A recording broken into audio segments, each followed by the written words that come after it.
एक ऐसी रात आई थी जब दुनिया की सबसे बड़ी फौज हाथियों पर सवार मक्का की तरफ बढ़ रही थी। वो फौज जिसे रोकने की ताकत किसी इंसान में नहीं थी। वो रात जब बच्चे रो रहे थे, औरतें दुआएं मांग रही थीं और बूढ़े आसमान की तरफ हाथ उठाए खड़े थे। मगर फिर अल्लाह ने कुछ ऐसा किया जो आज तक इंसानी अक्ल हैरान है। आज की ये कहानी आपको उस रात की गहराइयों में ले जाएगी जो 1400 साल पहले हुई, मगर उसका सबक आज भी उतना ही जिंदा है। अब्दुल मुत्तलिब, कुरैश के सरदार, रसूलुल्लाह सल्लल्लाहु अलैहि वसल्लम के दादा, उस सुबह मामूल से पहले उठे थे। उनकी उम्र 70 साल से ज्यादा थी, बाल सफेद थे, कमर कदरी झुकी हुई थी, मगर आंखों में वही तेजी थी जो हमेशा रही थी। वो काबा के दरवाजे के पास बैठकर अपने कामों की फिक्र कर रही थी कि अचानक एक नौजवान दौड़ता हुआ आया। उसके चेहरे पर खौफ और सांसें फूली हुई थीं। ए अब्दुल मुत्तलिब, बुरी खबर है, नौजवान ने हाँफते हुए कहा। अब्राहा की फौज वादी के किनारे पहुंच चुकी है। 60 हाथी हैं, हजारों सिपाही हैं और वो काबा को मिस्मार करने आई हैं। अब्दुल मुत्तलिब के हाथ रुक गए। उन्होंने आंखें बंद की। एक लम्हे की खामोशी छा गई। ये खबर नई नहीं थी, कई दिन से कासिद आ रही थी। यमन का बादशाह अब्राहा, जो हबशी नस्ल का ईसाई हुक्मरान था, एक बहुत बड़ा मंसूबा लेकर निकला था। उसने यमन में एक शानदार गिरजाघर बनाया था जिसे वो अल-कुल्लैस कहता था। उसकी ख्वाहिश थी कि अरब के लोग काबा को छोड़कर इस गिरजे की तरफ आएं, मगर ऐसा नहीं हुआ। अरब के दिलों में काबा की मोहब्बत जड़ी हुई थी। लोग अब्राहा की गिरजे को नहीं, अल्लाह के घर को मानते थे। अब्राहा का गरूर जागा और उसने फैसला किया, अगर लोग मेरे घर नहीं आते तो मैं उनके घर को मिटा दूंगा। अब्राहा ने अपनी जिंदगी की सबसे बड़ी फौज तैयार की। उसके साथ 60 से ज्यादा हाथी थे और सबसे आगे था महमूद, एक अजीमुल जस्सा हाथी जो सफेद रंग का था और जिसे अब्राहा खुद सवारी के लिए इस्तेमाल करता था। सिपाहियों की तादाद हजारों में थी। नेज़ी और तलवारें चमक रही थी और ढोल की आवाज पहाड़ों से टकराती दूर तक सुनाई देती थी। रास्ते में जो कबीला मिला वो भाग गया, जिसने मुकाबला किया वो शिकस्त खा गया। मक्का के करीब एक जगह अल-मुगम्मस की वादी में अब्राहा ने पड़ाव डाला।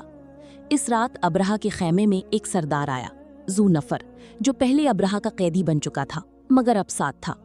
उसने अब्राहा से कहा, ए बादशाह, मैंने सुना है कि ये घर वो है जिसकी अल्लाह खुद हिफाजत करता है, कोई भी उसे नहीं मिटा सका, वापस चलो।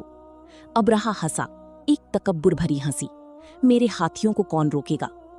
इधर मक्का में अब्दुल मुत्तलिब ने कबीले के सरदारों को जमा किया। हम लड़ नहीं सकते, उन्होंने सादा अल्फाज में कहा। हमारे पास न इतनी फौज है न हाथी, मगर ये घर सिर्फ हमारा नहीं, ये अल्लाह का घर है और अल्लाह खुद इसकी हिफाजत करेगा। उनके साथ था उनका जवान बेटा अब्बास, जो घबराहट में कह रहा था, अब्बा जान, हमें पहाड़ों में छुप जाना चाहिए।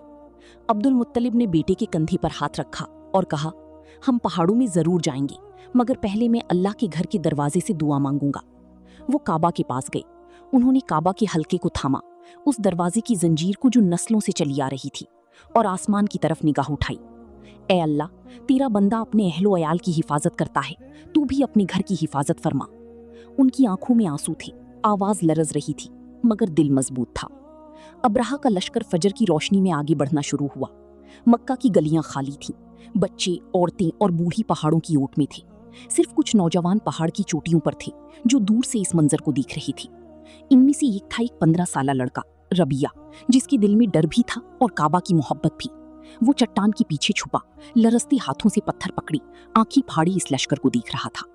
ये हाथी इतनी बड़ी? उसका दोस्त सलामा सरगोशी में बोला। अल्लाह देख रहा है, रबिया ने जवाब दिया, मगर आवाज कांप रही थी। अब्राहती सिपाहियों ने महमूद हाथी को मक्का की तरफ मोड़ना चाहा और यहाँ पहला मोर्चा हुआ। महमूद, वो अजीम हाथी जो हर जगह आगे बढ़ता था, मक्का की तरफ जाते ही बैठ गया। सिपाहियों ने उसे मारा, छेड़ा, नीजों से डराया। महमूद न उठा। जब उसे यमन की तरफ मोड़ा गया वो फौरन उठकर चलने लगा। जब शाम की तरफ मोड़ा गया वो चल पड़ा, मगर जैसे ही मक्का की सिमत किया वो फिर बैठ गया। पहाड़ पर छुपी रबिया ने अपनी आंखों से ये मंजर देखा। उसके मुंह से बेख्तियार निकला, सुभान अल्लाह। और फिर समंदर की सिमत से एक आवाज आई, पहले एक, फिर 10, फिर सैकड़ों, फिर हजारों छोटी छोटी परिंदी, अबाबील। वो परिंदी जो आम दिनों में बिल्कुल बेज़रर लगती हैं, मगर आज इनकी पंजों में थी छोटी छोटी पत्थर, सज्जील के पत्थर, पकी हुई मिट्टी के कंकर। हर परिंदे के साथ 3 पत्थर थे, एक चोंच में, 2 पंजों में। अबरहा की फौज ने ऊपर देखा। इब्तदा में किसी ने सोचा भी नहीं कि ये छोटे परिंदे कुछ करेंगे, मगर जब पत्थर गिरने शुरू हुए, सिपाही गिरने लगे। 1, 2, 10, 100। वो पत्थर जो छोटे थे मगर जिस पर गिरते वो जगह पर ढेर हो जाता। फौज में भगदड़ मच गई। पहाड़ पर छुपे रबिया और सलामा ने अपनी आंखों से देखा कि कैसे वो लश्कर जो इतना बड़ा लगता था मिनटों में बिखर गया। रबिया ने सलामा का हाथ पकड़ा। दोनों की आंखें भरी हुई थीं। अल्लाह ने सुना, सलामा ने आहिस्ता से कहा। अल्लाह ने सुना, रबिया ने दोहराया। अबरहा खुद भी इस अजाब से न बच सका। वो जख्मी हालत में भागा, लेकिन रास्ते में उसका जिस्म गलने लगा।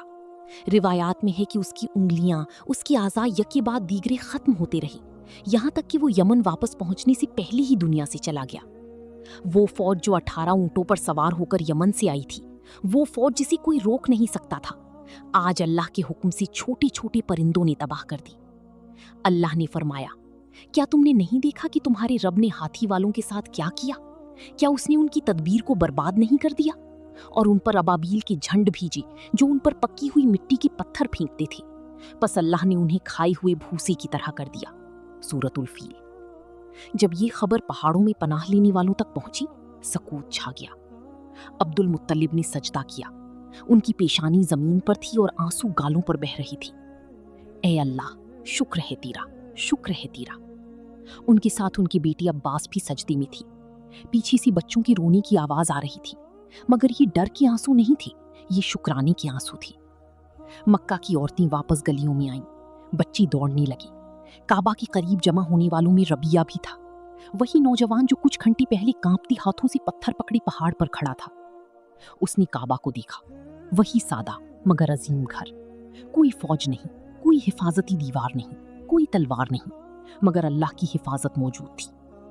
उसने आहिस्ता से कहा, इस घर को इंसानों की हिफाजत की जरूरत नहीं, ये अल्लाह का घर है और अल्लाह खुद इसका मुहाफिज है।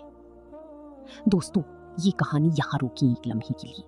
अगर ये वाकया आपके दिल को छू गया है तो अभी लाइक करें और इस चैनल को सब्सक्राइब करें, क्योंकि हर हफ्ता ऐसी ही ईमान ताज़ा करने वाली कहानियाँ आती हैं। बेल आइकन दबाना मत भूलें।